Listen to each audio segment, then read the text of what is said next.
وہ کیتھولک عیسائیت کو بھی اپنے ہاتھ میں لے لیا ہے۔ چنانچہ پوپ صاحب نے فرمان جاری کر دیا ہے کہ ہمارے خداوند یسوع مسیح کے قتل کی ذمہ داری ان یہودیوں پر نہیں ہے، بری کر دیے گئے۔ 1900 برس کے بعد، بلکہ 2000 برس کے قریب ہو گئے، انہیں ایگزونریٹ کر دیا گیا، ایبسالو کر دیا گیا، ان پر ذمہ داری نہیں۔ نتیجہ یہ نکلا ہے کہ ابھی چند مہینے پہلے جو مذاکرات صلح کے ہو رہے تھے، جن میں یاسر عرفات بھی تھے اور یہ اسحاق رابین گیا ہوا تھا واشنگٹن، وہاں سے واپس آیا ہے تو روم میں رک کر پاپائے روم سے ملاقات کر کے تشریف لائے ہیں، انہیں دعوت دی ہے کہ یروشلم آئیے، اور ویٹیکان نے تسلیم کر لیا ہے اسرائیل کو، اور ویٹیکان کا اب جو ہے ایک ایمبیسی، اس کا جو ہے سفارت خانہ وہ یروشلم میں بننے والا ہے، اور پوپ صاحب بھی وزٹ کرنے والے ہیں۔ گویا کہ یہ گٹھ جوڑ اب مکمل ہو چکا، اب کہیں اس میں کوئی کمی نہیں رہی۔ اس یونائٹڈ فورس کے ساتھ یہ نیو ورلڈ آرڈر اس وقت عالم اسلام پر حملہ آور ہے۔ اب اس میں نوٹ کیجئے کہ اس وقت کی فضا ہے کیا۔ عالم اسلام میں سے عالم عرب ان کے شکنجے میں جا چکا، کیوں بنا کر کھڑے ہوئے ہیں اسرائیل کو ماننے کے لیے اور سر تسلیم خم کرنے کے لیے۔ انہیں بلا کر میڈرڈ میں پیش کیا گیا یہودیوں کے سامنے کہ تم جن کے ساتھ ایک ٹیبل پر بیٹھنے کو تیار نہیں تھے، میڈرڈ میں آؤ، آؤ اپنا قبرستان دیکھو، یہ اسپین کی سرزمین جہاں تم نے 800 برس حکومت کی تھی، یہ تمہارا قبرستان، یہاں آؤ اور بیٹھو اور ان کے ساتھ بات کرو۔ گئے تھے کہ نہیں تمام فرنٹ لائن سٹیٹس میڈرڈ میں؟ حالانکہ کوئی بین الاقوامی کانفرنس کبھی میڈرڈ میں نہیں ہوئی، یا تو یہ واشنگٹن میں، بعد میں وہ سارے معاملات واشنگٹن میں چلے، شروع وہاں سے کیا۔ اس لیے کہ نیوز ویک کا کچھ عرصے پہلے کور سٹوری جو تھی 1992 is the year of Spain. Why? 1592 was the year of the fall of Granada. 1492 میں 1492 میں غرناطہ کا سقوط ہوا، اور پورے آئیبیرین پیننسولا سے ایک ایک مسلمان بچہ نکال کر ختم کر دیا گیا، یا زندہ جلا دیے گئے، یا تہہ تیگ کر دیے گئے، یا جہازوں میں بھر بھر کر۔ اور آپ کو معلوم ہے میڈیٹرینین کی حیثیت کیا ہے، خلیج ہے، ایک معمولی سی خلیج، ادھر سے اسپین کا ساحل قریب آ جاتا ہے، اسپین کے ساحل سے جہازوں میں بھرا اور نارتھ افریقہ کے ساحل کے اوپر پھینک کر آ گئے۔ پورے ہسپانیہ میں جہاں 800 برس مسلمان کی حکومت رہی، ایک بچہ بھی مسلمان نام کا موجود رہا۔ یہ تھا 1492، اور اب آیا تھا 1992۔ 1992 is the year of Spain۔ اسی لیے ورلڈ اولمپکس رکھے گئے، وہاں دلہن کی طرح سجایا گیا ہسپانیہ کو، اور بلایا گیا، طلب کیا گیا، سمن کیا گیا تمام دول عرب کو، آؤ یہاں بیٹھو، اور یہاں بیٹھ کر اپنے ان یہودی دشمنوں کے ساتھ مصالحت کی بات شروع کرو۔ بہرحال نوٹ کر لیجئے، عالم عرب جا چکا ہے۔ کوئی دن کی بات ہے، میں سنسنی پیدا نہیں کرنا چاہتا، لیکن حالات اور واقعات سے نگاہیں بند کرنا بھی کوئی دانش مندی کی بات نہیں ہے۔ یہ ایودھیا کی مسجد شہید کی گئی، ابھی یہ ایک بہت بڑا مزار جو ہے شہید کیا گیا، اور اس کے ساتھ کئی مسجدیں شہید کی گئی۔ یہ سب کیا ہے؟ یہ مسلمانوں کی نفس دیکھی جا رہی ہے کہ کوئی غیرت اور حمیت نام کی کوئی شے باقی ہے؟ جیسے علامہ اقبال نے وہ نظم لکھی تھی، عبد القادر روہیلا بڑا ظالم جفاجو کینہ پرور تھا، لیکن یہ کہ اس نے جو ایک ٹیسٹ لیا تھا کہ وہ جو عورتیں ہیں تیموری خاندان کی، ان میں کوئی رمق رہ گئی ہے؟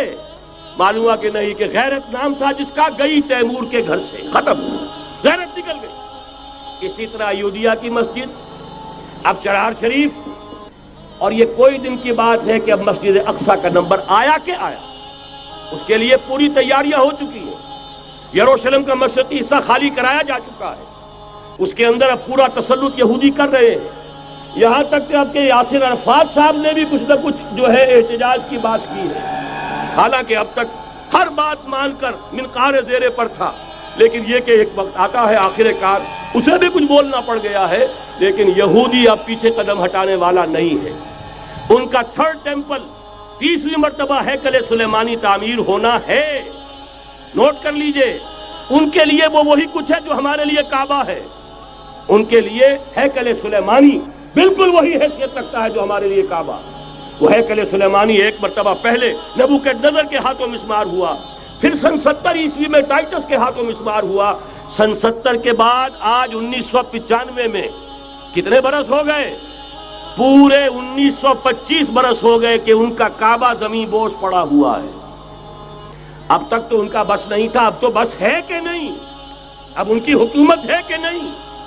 اب شاہ حسن ہو چاہے شاہ حسین ان کے نوکر اور چاکر ہیں یا نہیں؟ اب انہیں ڈر کس کا ہے؟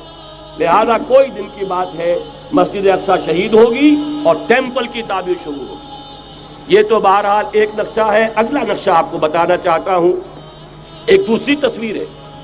یہ تصویر ہے زمینی، ایک تصویر ہے آسمانی. وَمَكَرُوا وَمَكَرَ اللَّهُ وَاللَّهُ خَيْرُ الْمَاكِرِينَ. انہوں نے اپنی سی تدبیریں کی، اللہ نے اپنی تدبیر کی، اور ظاہر بات ہے اللہ کی تدبیر سے بہتر تدبیر کس کی ہوگی؟ چنانچہ یہودیوں کی سازشیں اس وقت بھی ناکام ہوئی تھی یا نہیں؟ ظاہر بات ہے جاء الحق وزهق الباطل ان الباطل کان زہوقا. لہذا یہ آیتیں دونوں اعلان کر رہی ہیں کہ یہودیوں کی سازشیں بالآخر ناکام ہوں گی اور دین حق کا بول بالا ہو کر رہے گا. یہ تو ان آیتوں سے ظاہر ہے. یریدون لیطفئوا نور اللہ بافواہہم واللہ متم نورہ ولو کرہ الکافرون. یریدون ان یطفئوا نور اللہ بافواہہم ویابی اللہ الا ان یتم نورہ ولو کرہ الکافرون. هو الذی ارسل رسولہ بالہدی ودین الحق لیظہرہ علی الدین کلہ ولو کرہ المشرکون. اللہ نے تو بھیجا ہی ہے اپنے رسول کو اس فیصلے کے ساتھ اور یہ ذمہ داری اور مشن دے کر کہ جو دین حق آپ کو دے کر بھیجا جا رہا ہے اسے غالب کیجئے، نافذ کیجئے، قائم کیجئے. اس مشن کے ساتھ بھیجا جا رہا ہے اور وہ بہرحال آیا جاء الحق وزهق الباطل ان الباطل کان زہوقا. لیکن نوٹ کرنے کی بات یہ ہے، ذرا یہاں تھوڑا سا تحمل کے ساتھ غور کیجئے گا، کہیں میرے خلاف کوئی فتویٰ دینا شروع کر دیں. کیا حضور کا مقصد بعثت اس وقت مکمل ہو گیا تھا؟ ایک درجے میں ہو گیا کہ جزیرہ نما عرب پر اللہ کے نور کا بھی اتمام ہو گیا، اللہ کا دین بھی غالب ہو گیا. ہو گیا کہ نہیں ہو گیا؟ لیکن کیا محمد الرسول اللہ صرف عرب کے لیے بھیجے گئے تھے؟ قرآن کہتا ہے ببانگ دہل وما ارسلناک الا کافۃ للناس بشیرا ونذیرا. اے محمد صلی اللہ علیہ وسلم، ہم نے نہیں بھیجا ہے آپ کو مگر پوری نوع انسانی کے لیے بشیر اور نذیر بنا کر. تو جان لیجئے کہ یہ مقصد بعثت محمدی صلی اللہ علیہ وسلم بتمام و کمال اس وقت پورا ہوگا جب کل عالم انسانیت پر، کل روئے ارضی پر اللہ کا دین اسی طرح غالب ہو جائے گا جس طرح کہ محمد رسول اللہ والذین معہ صلی اللہ علیہ وسلم ورضی اللہ تعالی عنہم اجمعین، ان کے ہاتھوں سے، ان کے ایثار سے، ان کی قربانیوں سے، جن کا نقشہ آپ کے سامنے مولانا کھینچ چکے ہیں، ان کے اثار، ان کی قربانیاں، ان کی محنت، ان کی جفاکشی، ان کی سرفروشی، ان کے جان تن من دھن لگا دینے کے نتیجے میں جیسے اس وقت غالب ہوا تھا کل روئے ارضی پر غالب ہوگا، تب کہیں جا کر مقصد بعثت محمدی مکمل ہوگا. یہی وجہ ہے اقبال نے کہا تھا وقت فرصت ہے کہاں، کام ابھی باقی ہے، نور توحید کا اتمام ابھی باقی ہے. لیکن ساتھ ہی خوشخبری بھی دی تھی، یہ چمن معمور ہوگا نغمہ توحید سے. آئے گا وہ دور، یہ چمن معمور ہوگا نغمہ توحید سے، لازماً آ کر رہے گا. هي الحلقات تحفظني بآيات من القرآن، هي الحلقات تملأني بحب المصطفى العدنان.